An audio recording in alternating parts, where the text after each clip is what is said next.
আফগানিস্তানের বিরুদ্ধে যুদ্ধ ঘোষণা পাকিস্তানের কাবুল সহ ৩ শহরে বিমান হামলা, পাল্টা হামলা আফগানদের, সংলাপের মাধ্যমে সমাধানের তাগিদ ইরানের।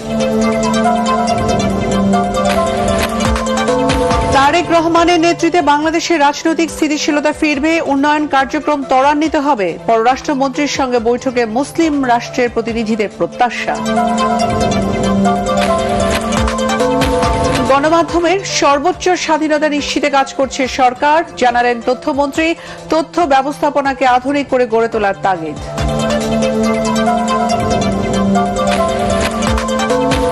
নতুন প্রজন্ম ও রাজনৈতিক দলগুলোকে মব কালচার থেকে বেরিয়ে আসার আহ্বান আইজিপির। রাজধানী মোহাম্মদপুর আদাবরে পুলিশের সাঁড়াশি অভিযান, গ্রেফতার ৯৫। বাজারে এখনো চড়া লেবু, শসা ও বেগুনের দাম। স্থিতিশীল রয়েছে ছোলা, চিনি, ডাল ও তেলের মূল্য। বাড়তি দামের কারণে ক্রেতাদের আনাগোনাও কম। এবং শিশু কিশোরদের পদচারণায় মুখর বইমেলা। শিশু প্রহরে সিসিমপুর না থাকার হতাশা দূর করেছে কাকতাড়ুয়ার পাপেট শো।